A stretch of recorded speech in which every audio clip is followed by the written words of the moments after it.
அன்பானவர்களே, அன்பு வணக்கங்கள்.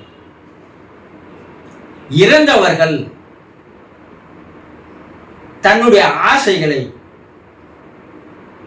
நிறைவேற்றும்படி உங்களிடம் வேண்டி கேட்கிறார். ஆசை இல்லாத யாருன்னா இருப்போமா? சொல்லுங்க. உங்களுக்கு கூட 1000 ஆசைகள் இருக்கு, எனக்கும் ஆசைகள் இருக்கு. ஆசைகளோடு வாழ்வதுதான் வாழ்க்கை.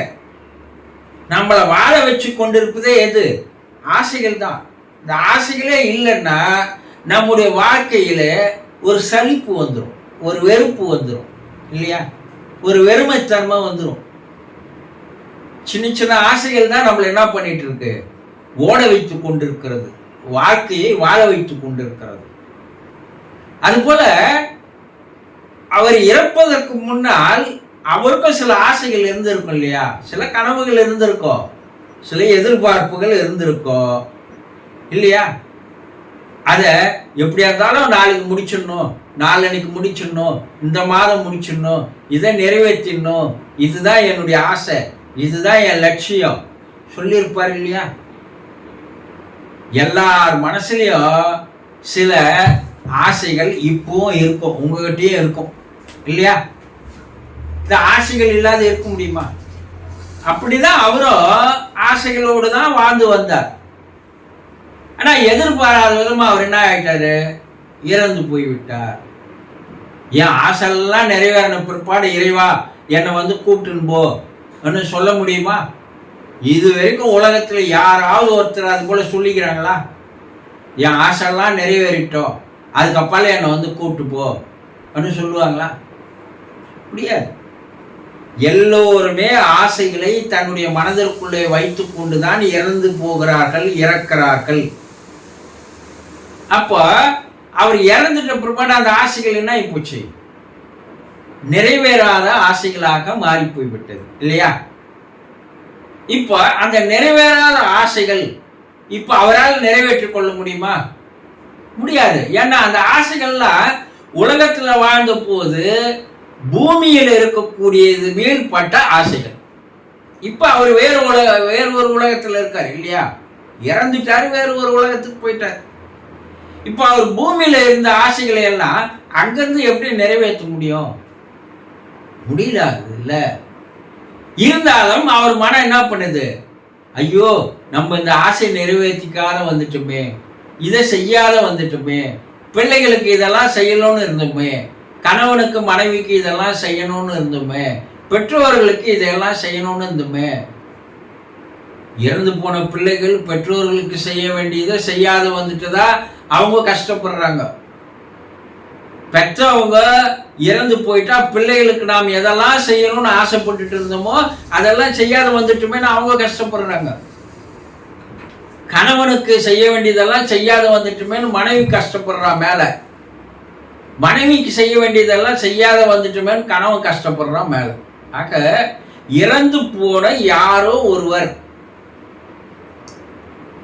தன்னுடைய ஆசைகள் நிறைவேறாமல் போகும்போது அந்த ஆசைகளை எப்படியாவது நிறைவேற்றிக் கொள்ள வேண்டும் என்று இப்போதும் அவர் அங்க ஆசைப்படுறார்.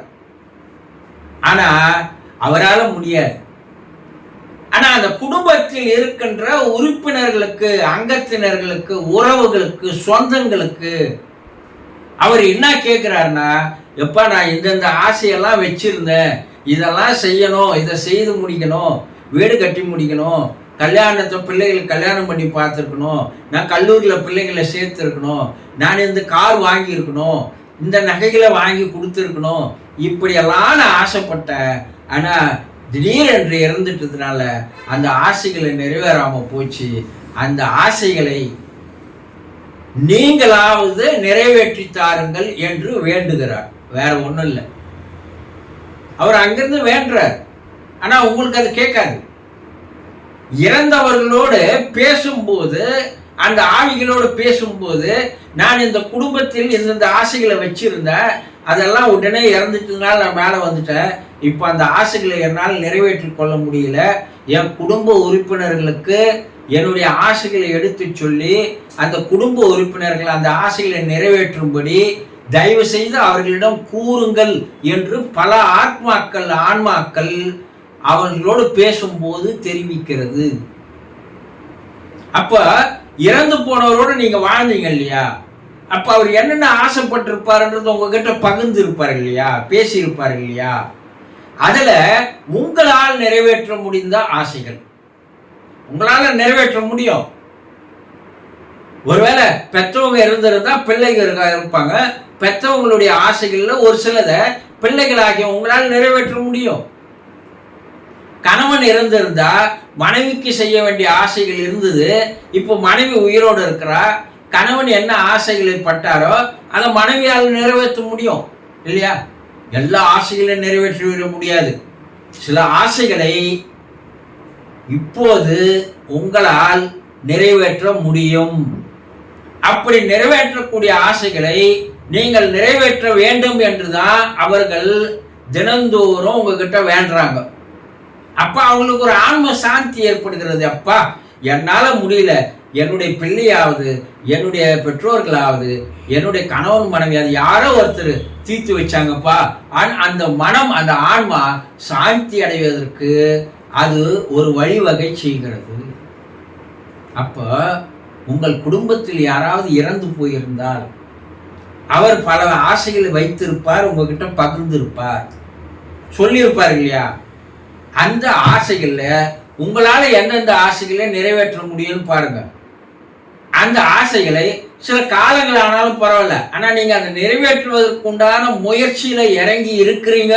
ஆனா அது தெரிஞ்சா கூட அந்த ஆன்மா சமாதானம் அடைகிறது, சந்தோஷம் அடைகிறது, அது சாந்தி அடைகிறது.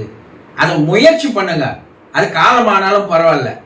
சில ஆசைகளை நிறைவேற்றலாம், 1 மாசத்துல நிறைவேற்றலாம், 3 மாசத்துல நிறைவேற்றலாம், 1 வருஷத்துல நிறைவேற்றலாம்.